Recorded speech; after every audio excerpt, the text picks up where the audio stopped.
So picture it. I start my first day as a new volunteer director at a large arts organization, only to discover there are no files. There is no volunteer management system. There is no computer-based system by which they're functionally sort of managing volunteers. And my heart just about stops. This is a larger arts organization that leverages upwards of 2,500 volunteers a year, probably leveraging close to 1,000 plus on any sort of given day-to-day volume.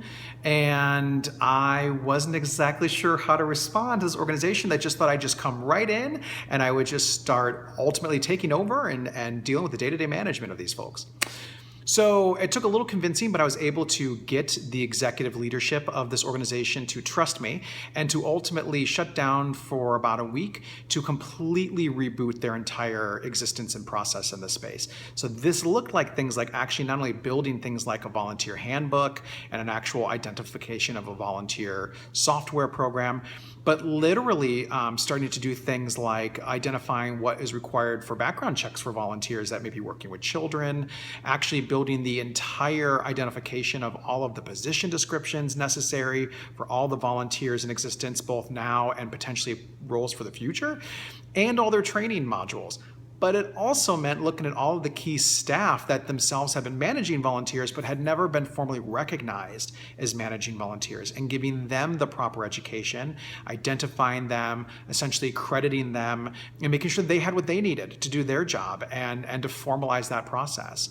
So an organization that was about 35 years old, and I had to basically treat them like they were just starting, except all of the folks were there already. I was not the hero for most of the volunteers, although I did a bang-up job. It's been almost 10 years since then, and they are still, to this day, using the majority of the tools and the resources that I developed. They still follow through with all the same processes.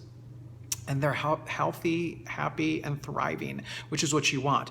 But moral of the story, I have great background in helping people establish things both from scratch as well as from scratch within an existing organization. This sometimes looks like volunteer work. This sometimes looks like fundraising work. This sometimes looks like operational or development and program design. But I'm very, very skilled here, and I love doing this kind of work, and I know how to do it well. And so I just wanted to share that fun little story and to hopefully excite you into thinking about what could we do with Ben on a fun Friday where you may still be scratching your head about what kind of work I could do for your organization. Hope that helps. Hope you have a beautiful, fantastic Friday, and I'll see you next week.